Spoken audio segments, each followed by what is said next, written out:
Let's find 5 minutes today where you can be more creative. 5 minutes where you can have something that's just pure joy, right, in your day today, right? Not to wait until we have the thing in order to feel the way we want to feel. That's the key. Welcome to the Wealth Strategy Secrets of the Ultra Wealthy podcast, where we help entrepreneurs like you exponentially build wealth through passive income to live a life of freedom and prosperity. Are you tired of paying too much in taxes, gambling your future on the stock market, and want to learn about hidden strategies for making your money work for you? And now your host, Dave Wolcott, serial entrepreneur and author of the best-selling book, The Holistic Wealth Strategy. Hey everyone, welcome to another episode on Wealth Strategy Secrets. We've got a great show for you guys today. Today we're joined by Vered Kogan. And Vered and I get into a deep discussion about really what it's all about, right? Which is mindset, fulfillment, and trying to live your best life. Vered is the CEO of Momentum Institute and a key mindset coach for top CEOs and executives across the country. She's skilled in NLP, hypnotherapy, Yoga Nidra, and many other advanced techniques that you're going to get a chance to listen to today. Vered has an amazing technique called play that she uses as a foundation to really improving your mindset. If you can listen to the entire episode, you'll get a chance to experience it for yourself and see how you can use that in your own daily life. Enjoy the show. Vered, welcome to the show. Thank you. Thank you for having me. Yeah, it's really an honor to have you on the show, Vered. I'm really looking forward to this discussion. And for the listeners out there, get ready and buckle up because you're going to be prepared to do some deep work, some deep thinking, but really impactful thinking here with Vered. So really happy to have you here today. And for context for the listeners, why don't we start? I know you have a really unique background and were raised in Israel, which was a fascinating country that I have had the opportunity to visit and explore that culture. And you've lived in Canada as well. But, why don't you tell the listeners about, how you got here, how you started the Momentum Institute? Well, of course, like many people, the path that I thought I was going on wasn't the path that was highest and best for me. And what I mean by that is I started my career as a civil engineer, following in the footsteps of my father and several uncles who were civil engineers because it was familiar and it was known. And I said to my dad, I'm not sure what I should do. And he said, you should be a civil engineer. So that's what happened. I went and I studied at the University of Toronto. And it was a positive experience. And once I started working in the field, I quickly realized, I'm not really feeling the joy. I love the people I was with, but work part of it, not as much. I knew there was more. Truthfully, Dave, I had no idea what that more was. I just knew that there was more. I knew that that wasn't my highest calling. And I'm so grateful that I trusted that little voice that said, right? Maybe there's something else to explore. So with that curious mindset, I decided to pursue an MBA. And as we do whenever we study things or open ourselves up, we meet people, we're kind of introduced to different ideas and concepts and topics. And that experience led to a consulting job with PwC Canada. Initially in supply chain management, then transitioning to change management consulting. And it just opened my world to how is it that people change? What is it that really drives people to feel motivated on a consistent basis to get results? And what is it that doesn't? What is the resistance to change? What do people feel during times of change? Especially when change is kind of handed to them in the form of, you need to do this because, there's a merger, there's a whatever is going on. So I learned a lot. Then I lost my job because IBM had merged with PwC Canada, and myself and a whole bunch of other people found ourselves redundant. And so I was given the amazing opportunity to work with a career coach. His name was Michael, and he just really helped me to move some of the energy, right? As you imagine, even though it wasn't my fault, I was a high performer. There was shame. There was all the stuff, right? That comes with loss. So he helped me to kind of manage all of that and to really feel confident again. Thought, ooh, wouldn't it be cool to work in marketing, to do something fun? Had no idea, rather than a class that I took in the MBA, program on marketing. Like, I had no experience in marketing, but I got a job at Kraft Canada. I think in large part because of the mindset, my willingness to learn, and my ability to be able to adapt what I learned, like transferable skills, right, to marketing. So worked there for a little bit. Then my husband got accepted to a program in Dallas, in the US. So we moved to Dallas. I had two little ones, a 3-day-old when we moved to the US and a 2-year-old. So tiny, tiny little ones. And, during that time, I decided to go back to school, got an HR management certificate because I was going cuckoo at home, needed something to do. So I couldn't work because I didn't have a green card yet in the US. So anyway, things rolled as they did, and I found a path to working as a coach. And that really is kind of where I am today. It's been a really wonderful path. I'm not the civil engineer that I thought I would be, when I first started my career, like many of your listeners. And we just got to stay open and trust that little voice. Yeah. Sure. Excellent. And tell us about Momentum Institute. What is that focused on? Yeah, absolutely. So one of the things that I believe is that when those people who are, influencers, who are in the place of making decisions that impact others, when they are in a more coherent state, when they are able to manage their own inner state, to be able to be wiser, to be able to make very objective decisions, then everybody benefits. And so I thought, if there's going to be the biggest ripple effect that I can have, it would be to start working with the senior leaders. And that's what I do. I coach CEOs. And my team, I also have a team of people that supports me in working with the executive leadership teams, guiding them through different frameworks that we have, programs to, number one, be as coherent as they can be. So physiologically resilient, to be able to manage stress and change and uncertainty and chaos and all of that many leaders are struggling with. Number two, mindset. Because a lot of leaders doubt their ability to impact change, or other people's ability to adapt to the change, or just that the change would be successful. So we work a lot with the mindsets, and it could be mindsets, and we'll get into that, I imagine, today, of I'm not worthy, I'm not good enough, I don't know how to do this. And oftentimes these are very deeply unconscious patterns that once we become conscious of them and give them our love and our attention, then we can soothe them, and those parts of us can begin to heal. And then we access intuition, like new ideas, creative ideas, innovative ideas that take our business, our life to that next level. Because we have to change our level of consciousness in order to be able to perceive these new possibilities. So the Momentum Institute is a leadership training coaching organization that really supports leaders so they can then support themselves, their families, their communities, their organization, and our planet. Excellent.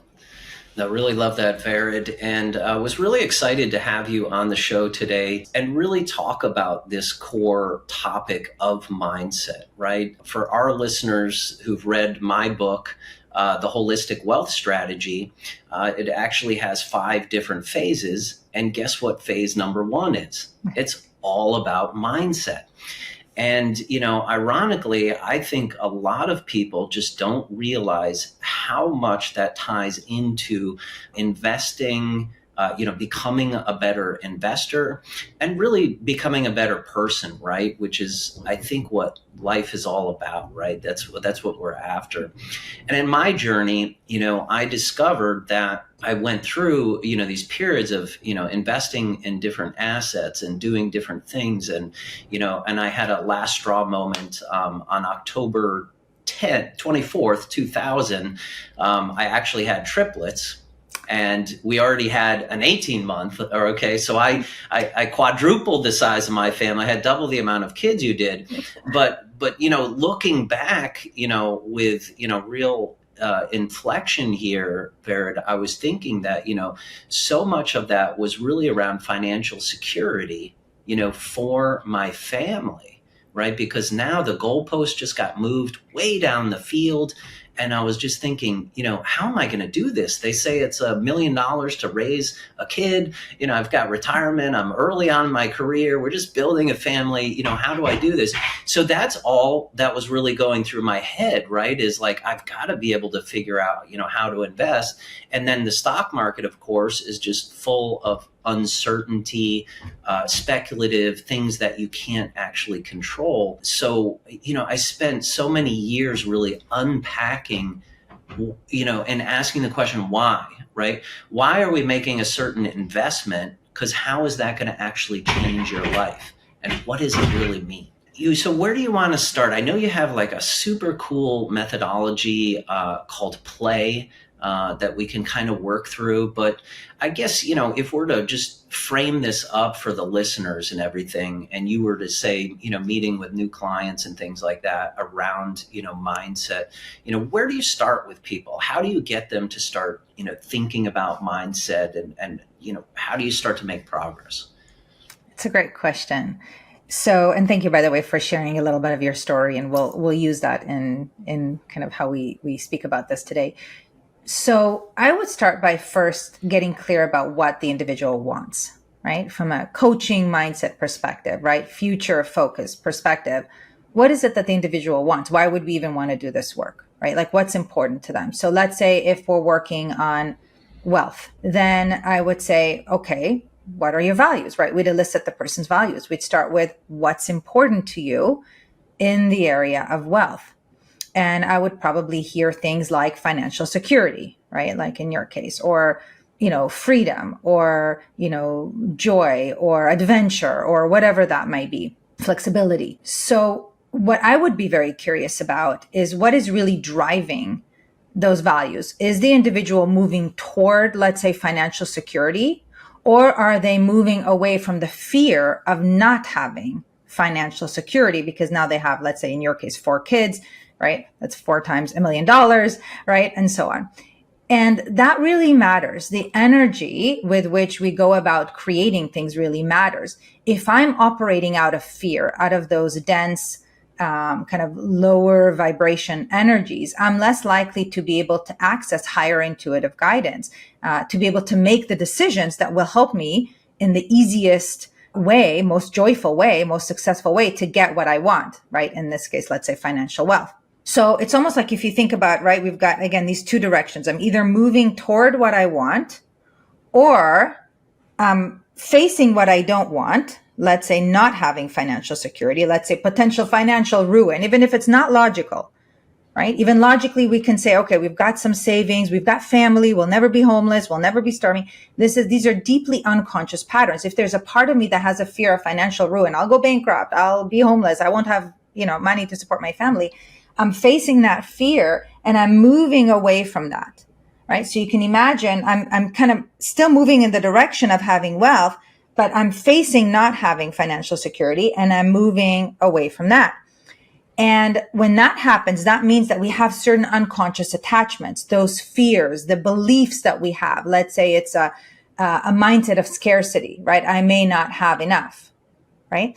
Then if we don't heal those parts of us, those protective parts of us, then we're going to find ourselves right back in that situation. So this is that boom bust kind of thing that I imagine many of your listeners either have experienced to some degree or know somebody who has experienced, right? You get some money and then something happens and you lose it, right? And of course, reject what I'm about to say. It could be somebody sues, there's an investment that doesn't, fall through as we imagine or whatever, right? Stuff happens. And we wonder, why does it happen? Why does it happen? Well, oftentimes it happens because there are certain parts of us that are so protective. They don't want us to get hurt. So they want to make sure that we are as safe as can be, right? So maybe in some cases, having more abundance might mean that we'll be rejected on some level by some people, right? If I have so much money, maybe people will think something, maybe it'll create imbalance in my family. Maybe people are not going to like me for who I am and Maybe if I make a certain amount of wealth, maybe it'll lead me to not spend the time that I, can with my family, let's say, if that's what that means. I need to work more, all that stuff. So there could be, or maybe I'm just not worthy of having that level of ultra wealth. Maybe there's kind of a cap, right? Because maybe when I was little, I heard my parents fighting about money and I made a belief that money is not safe or that money is bad or money creates problems. Then my sweet unconscious mind is going to make sure that I'm not going to get to that level of having enough money because I'm going to feel that pain. And it loves me. It doesn't want me to feel pain. So my unconscious mind will protect me by making sure I don't get that level of wealth, right? This is just an example. Of course, there are many different mindsets about many different things. So my work with clients, my programs are really about, let's take a look at what is really driving our behavior. And if there are any away froms, if there are any fears, doubts, worries, concerns, anything like that, we want to get nice and curious, and through using a variety of very gentle techniques to go into the inner system, hear what those parts of us have to say and soothe them. So that's where that play methodology comes in. We want to pause, to just kind of pause for a moment, pause what we're doing, and label how are we feeling, right? So let's say I'm about to make a big investment and I'm feeling something, or I'm, there's something that's going on, and I'm feeling what we would call a negative or unpleasant feeling. I want to pause and label that. I feel scared. I feel worried. I feel anxious. I feel overwhelmed. I'm stressed out. I'm sad. I maybe have regret about something, or I fear regretting something, right? Whatever that might be. And I can also label where I feel that in or around my body, if anywhere. Usually these parts have a place where they are in the body. And that allows us to really focus on them. And then the A in play stands for activate the heart, because these little unconscious parts of our stave oftentimes are very young. When I do this work, it's very rare to hear a part that is in the double digits, right? It's usually 2, 3, 4, 6 years old. Sometimes it's a part that was created during birth, so it's a newborn, sometimes in the womb. A lot of research about patterns that get transferred in the womb. And sometimes it's even before birth, Dave. And you might be wondering, Barry, what does that even mean? How could I have a pattern of something before birth? Well, we know that there is intergenerational trauma, that there are beliefs that get transferred intergenerationally. We call them legacy burdens. They get transferred epigenetically to us. And if let's say our great-great-grandfather didn't complete some pattern, meaning they still feel that they're not worthy enough and that they haven't done that work, and nobody has through the lineage, that might be for us to complete. We might need to complete that pattern to dissolve that attachment so that it doesn't get transferred to, through our lineage moving forward. So the A is for activate the heart.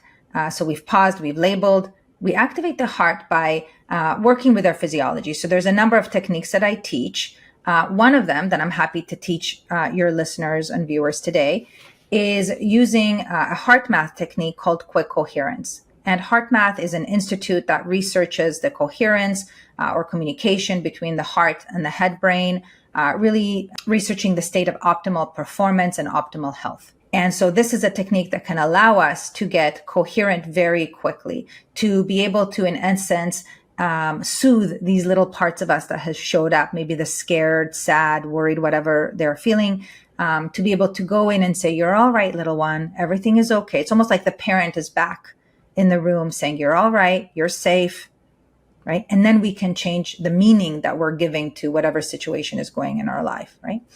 So the way to do that, the quick coherence technique, once we've labeled how we feel, is to focus our attention in the area of our heart. So in kind of our chest area. If we're safe to do it, we can actually take our physical hand, and place it over our heart or chest area. That makes it easier for our body to go inward and focus energetically on that part to activate it. So we focus our attention in the area of the heart, and then we just we pretend that our breath is flowing in and out of our heart or chest area. So we're breathing slowly and deeply in and out of our heart, kind of slower and deeper than usual. And we imagine the breath flowing in and out of the heart. Keep doing that as I talk. And finding kind of a nice, comfortable rhythm. Whatever rhythm that might be, as long as it's comfortable for you, it's perfect. And what's happening as you breathe in and out of the heart is that you're synchronizing your autonomic nervous system, essentially telling the body, let's get into a place of balance. let's get ready to do step 2 of the process, which is to bring in these positive regenerative feelings and send some nice hormones like DHEA, which help to offset the stress, the cortisol. So once we're in that nice, comfortable breathing pattern, slow and deep, in and out of our heart, we go ahead and activate a regenerative feeling. So we do that by making a sincere attempt to re-experience some regenerative positive feeling. Maybe it's like appreciation for something or someone in our life, or care, compassion, maybe feeling a feeling of love for someone, maybe even like a pet, maybe thinking of a special place in nature that makes us feel good, or remembering a happy moment, an accomplishment. Or Dave, we could even just breathe a feeling of calm and ease in and out of our heart. So let's do that for a few more moments.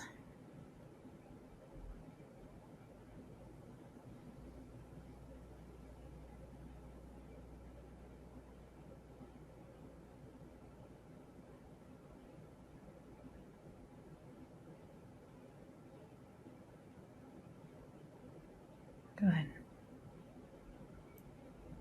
And just begin to notice what, if anything, has shifted in these few moments. And if you were able to access that heart feeling, then what's happened is that you've been able to send these very coherent heart rate variability signals, what we call a very smooth HRV pattern, up to the head brain through the vagal nerve to the thalamus that controls your executive kind of thinking functions, creates a whole brain state. And that oftentimes changes our perception, the meaning that we've given to the issue that led to the negative emotions. And we're able to yield. The Y in play stands for yield some of these over-attachments, some of these old mindsets that are just not serving us anymore, because we're not 2 or 3 or 5 years old anymore. We've got resources, we're wiser, we're stronger, we've got a support system, right? So those little ones need to know that. And so they need to feel safe, and then they are able to help us to create what it is that we want. So this is just a very simple kind of quick way for people to remember anytime they're feeling something that is unpleasant, to just pause and play the game. To pause, label how they feel, activate the heart by breathing slowly and deeply in and out of the heart, finding something to appreciate, something that they care about. And then that naturally allows us to yield some of the over-attachment. We can also ask ourselves, what's most important? What's really most important? What do I need to let go of? And oftentimes we'll receive that wisdom, and our body will feel motivated, inspired to take the actions that we need to take. So powerful, Vered. It's interesting, since the beginning of that exercise, just to share with the listeners kind of what I was experiencing as you were talking about, trying to avoid losing something versus, shifting to what you wanted. It really brought back memories really of, growing up in my childhood. And frankly, it was a scarcity mentality, right? That was my household. Because of the generation that my parents grew up with, the lack of resources that they had. So, I'm grateful for all my parents did, but it really did create that sense of scarcity. So you helped me make that, immediate connection there to why, then financial security, like all of a sudden I have all this responsibility for my family and didn't want to lose that. That was really, paramount to me. And then as we went through this exercise, it definitely helped me, have more of a sense of gratitude, an opening, and like you say, kind of just a warming feeling, and then really calm my parasympathetic nervous system to be able to really look at what is really the issue, objectively, right? Yeah. Thank you. Thank you for sharing that. And that responsibility that you felt, many of us have. That's actually one of the core fears. And that's oftentimes what drives very successful, wealthy individuals to get to the place where they're at. They're kind of these 4 fears. So one of them is responsibility, right? And sometimes it's almost like fear of taking on more responsibility, which is going to take us off balance and not be able to enjoy our life and so on. It's like a fearing of, more stuff I need to do, right? So it's like, okay, I'm going to get to that level of freedom that I don't have that responsibility. Yeah. Another common fear is the fear of regret.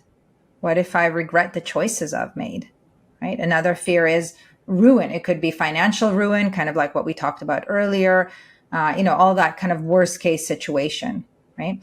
And again, we try to get wealth in order to not feel that heaviness of the responsibility, in order to not regret, in order to not experience the pain of the financial ruin, if you will, or other ruin in our life. And then the fourth one, which is the most common one, is the fear of rejection.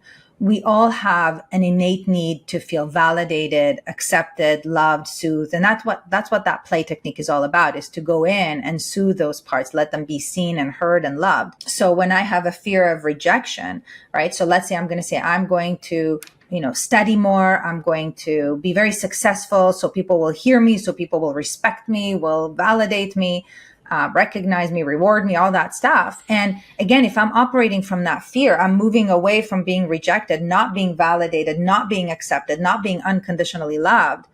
And then I'm going to find myself in situations that bring me right back there, maybe in some other area of my life, a different job, a different relationship, because I'm not moving toward what I want. I'm moving away from the pain. So in getting the wealth, I haven't actually healed those parts of us that may feel unloved, unappreciated, not heard, not seen, or whatever that might be. So we want to heal those parts so that we could fully, build momentum toward what we want. What if everything you thought you knew about investing was wrong? Would you like to create a wealth strategy like the top 1% have and get exclusive access to top private equity deals that provide downside protection, tax efficiency, predictable cash flow, and have a lucrative upside? Discover how with the Pantheon Advantage and join our investor club today at pantheoninvest.com. That is just so spot on, Vered, because I think most people, they just think that automatically, hey, my life is going to get bigger if I just had, this many zeros in my bank account, right? If I had this much passive income and I just didn't need to work anymore. And they think that their life would really change. But ironically, your life can actually change in the reverse, because there are so many, we've interviewed so many centimillionaires on this show, right? And they have a different set of problems, right? And some of them are the same, right? They have those types of fears and other things that are going on. So it's really not exactly, just by having more money, right? It doesn't really solve your problems. So if you can start to, work on some of these techniques and get your mindset right, it's like you can really live that wealthy life regardless of the size of your bank account. Yeah. I remember one of my clients, when he was a new client, I remember that he had sold one of his companies for $100 million. Like that, kind of within that couple of weeks. And he was telling me that they had done a celebration, of like the achievement with his family and coworkers and all this kind of stuff. And he's like, Vered, I was at this event, everybody's acknowledging me and celebrating, and I couldn't feel any joy. I couldn't feel the joy. I had just, I have 100 million in my bank account and I just don't feel the joy. And so we did some work on releasing the old attachments, right? Because it was a part of him that felt that he wasn't worthy of feeling joy, wasn't worthy of really receiving recognition from others. Like he would hear it, but he wouldn't absorb it, right? He would be like, oh, it's because of the team. It's because of this. It's because of the market. It's because, so he wasn't really able to receive the acknowledgement. So once we released that, then he was able to find that joy, and it didn't matter what's going on in his outside world. And that's the place that we want to be at. It's that mindset that no matter what is going on in our outside world, we feel congruent, we feel aligned, we feel a sense of inner peace on the inside. Yeah. Yeah. We have this mastermind community, and it's been fascinating to me to watch all of these A players, like-minded people, in a room together, all growing, all learning, all wanting to kind of get to the next level. But you see some people just completely excelling, right? Like to 10x and doing, more. And what's really interesting is, like you say, okay, well, why are some people ahead of others, or why are they going there? And it's all about mindset, right? And it's not like chasing these numbers, right? It's not chasing where you want to be. It's being who you want to be today, right? Kind of the be, do, have. And it's the same for people. This is the same, Vered, right? Like, to me, losing weight, right? Or something with health, or going to the gym. We all start like chasing these numbers that, are they really real in the first place? And then you put yourself like under these parameters that really don't make sense, and you're chasing the number, versus when you do it the opposite way, it's very counterintuitive, but the results like are huge, and the results just kind of fall into place, but they shouldn't be totally guiding you. Yeah. Thoughts on that? Yeah, absolutely. And because if you're guided by just the number, it depends on the meaning of the number. So again, if the meaning of the number is that it will bring me more freedom, more joy, right, whatever that is, and I'm able to be in that vibration, in that feeling throughout my day, even before I get the X number of dollars or whatever that is, then that's what we want, right? Because we essentially attract what we are, how we feel. And that includes the people that come into our life, the investment opportunities, the ideas that will get us to where we want to go, and the motivation. That comes from a place of attraction. It comes from a place of, I am already feeling the way I want to feel. Because when we do that, we're able to radiate that energy out into this electromagnetic field around our body. We're radiating that belief. Yes, I want it, and I know I'm worthy of it, and I feel it, right? Because when we're already in that feeling, there's no doubt. You with me? If I want $1 trillion and I feel as though if I've already got it, right? Because I'm feeling the joy or the whatever it is that I will feel when I have it. In that moment, my unconscious mind is not doubting it. I'm already feeling the way I want to feel, right? So I'm radiating that higher frequency out into the field along with that intention. And there's energy to carry that electrical energy, that intention. And then I'm going to receive back ideas, synchronicities, intuitive guidance that's aligned with what it is that I want. So is it a coincidence that things happen?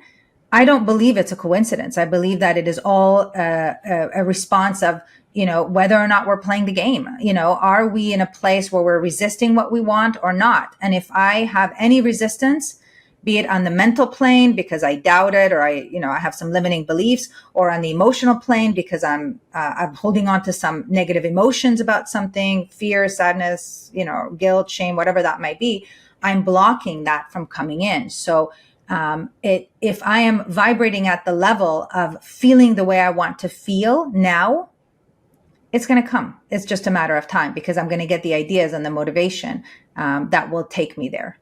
The universe has my back, so to speak. Yeah.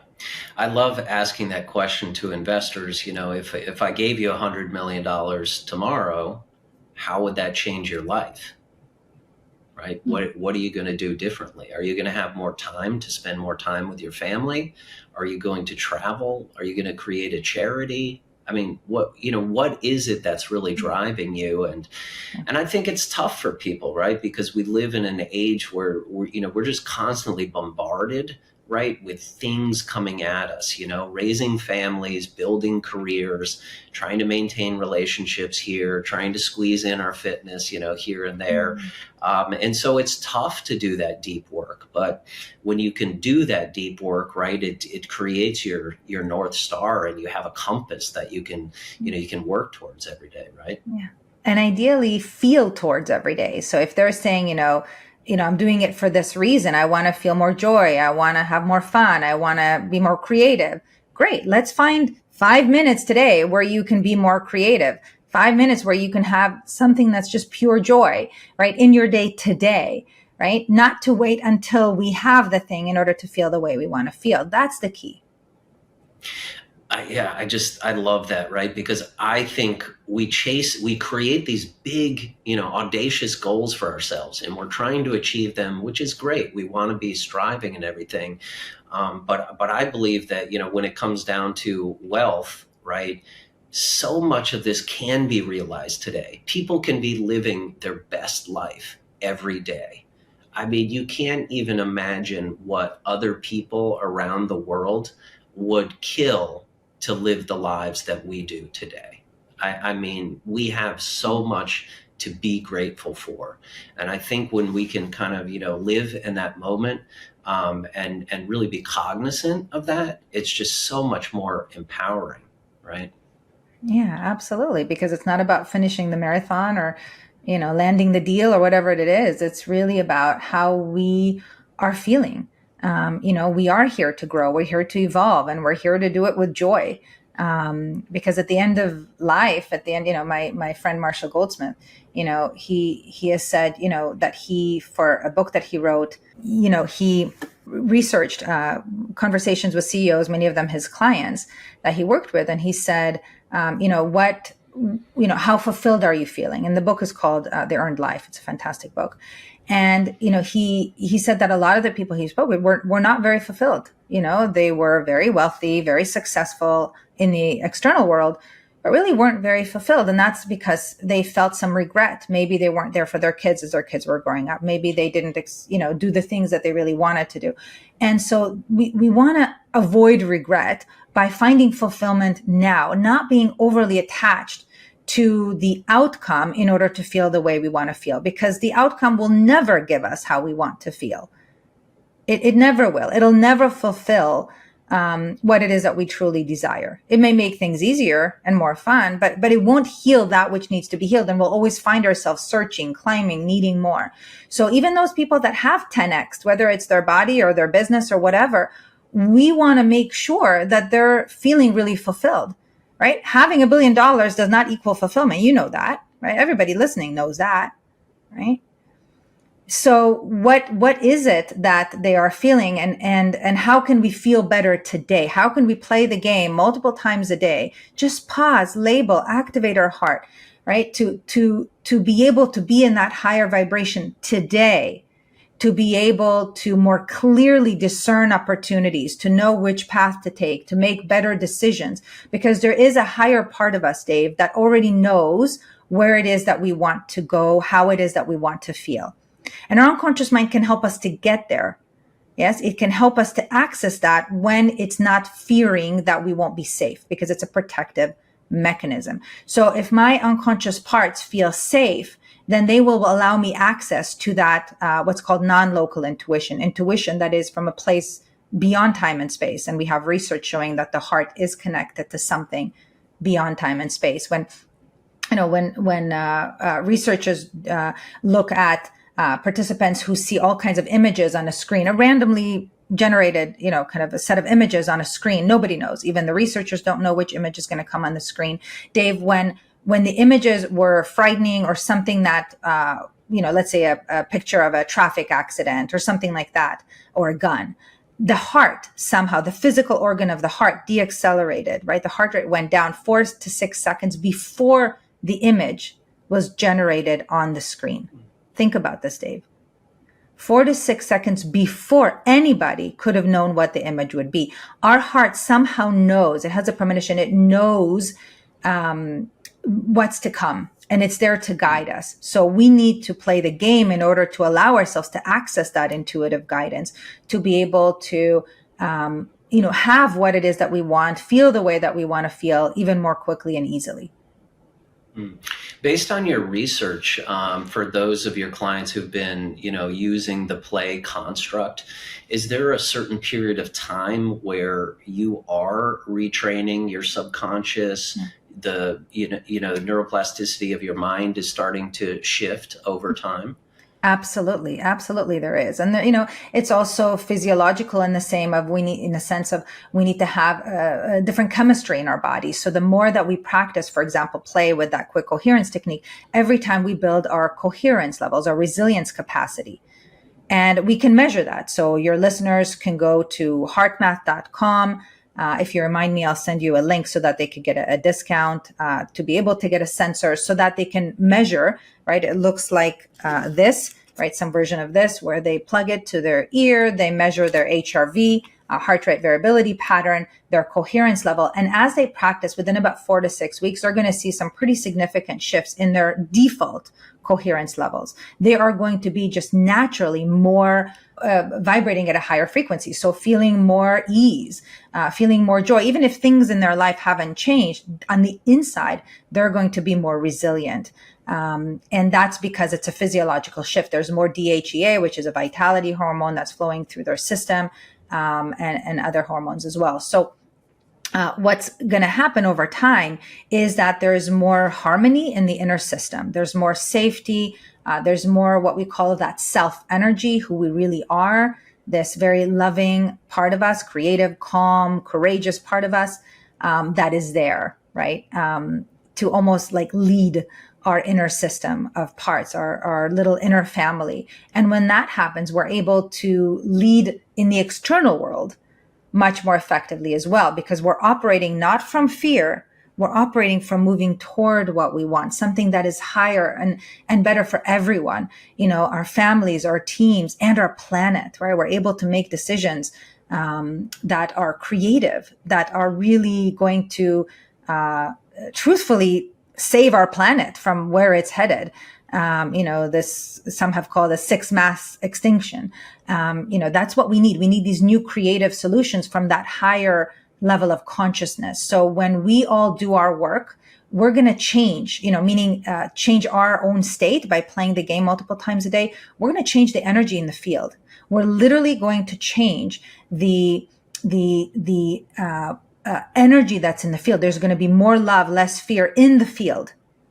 And when that happens, then the political leaders of our world and others are going to be able to access more coherence. They're more likely going to be able to access wise decisions because their body is going to respond to that. Their nervous system is going to respond to what's in the field. So we're going to be able to to shift the trajectory of where we're headed from discord, where it is now, chaos, discord, into more harmony, into more love, into more ease. And then that's going to change where humanity is headed. We live in such a time where there's so many technological advances. I mean, we're moving towards complete abundance, right, in the world. But at the same time, we have so much complexity, right, and uncertainty. Geopolitical uncertainty. We have uncertainty around, your investing, health, the food we eat, all of these different things. But I think what is, the huge takeaway here for listeners is that there will always be uncertainty in our lives and things that we can't control. But what you can control is how we react to it. And Vered has given us, I think, a really powerful tool with which, that we can start to, address maybe some of the root cause of the way we feel about certain things, and then really start to optimize that to where we want to be, and ultimately really to drive, true fulfillment, which is what we're all looking for. Yeah. Well said, Dave. Thank you. And to your point around, there's so much information, and sometimes it's conflicting information, right? So part of us like, do I believe this or do I believe that? We don't know what is the truth anymore, right? There's so much out there that is not based in truth. And so during those times of uncertainty, chaos, adversity, challenge, all of that we're experiencing, the best decisions are decisions made at the heart when we are coherent. So pause, label, activate your heart, right? Heart-focused breathing, slowly and deeply, activate a regenerative positive feeling. And then you're going to yield some of that dense energy, which will allow you to be able to access the guidance from your heart. And your heart's guidance is always 100% trustworthy when you're coming from a place of love, when you're coherent. You can always trust your heart's intuitive guidance, no matter what is going on in the world. And that's the place where we want to make decisions from. Love it. Can't thank you enough for your time and insights today, Vered. Really, really powerful stuff. I can't wait to listen to this again. And I've been enjoying your podcast, The Mindset Game. And if you'd like to share with listeners how they can connect with you and keep learning, what is the best place for them? Yeah, absolutely. So for the podcast, they can go to themindsetgame.com, or they can find me on YouTube, Vered Kogan, Vered, last name Kogan, Kogan. And I have all of the interviews there as well. And then in terms of if they're looking for any training, keynote speaking, coaching, that kind of thing, my company is Momentum Institute. So if they go to momentuminstitute.com, they'll be able to learn all about that. Outstanding. We'll make sure to link everything in the show notes. And thanks again for your time, Vered. Thank you. This was wonderful. Appreciate it. Appreciate you. Thanks for listening to this episode of Wealth Strategy Secrets. If you'd like to get a free copy of the book, go to holisticwealthstrategy.com. That's holisticwealthstrategy.com. If you'd like to learn more about upcoming opportunities at Pantheon, please visit pantheoninvest.com. That's pantheoninvest.com.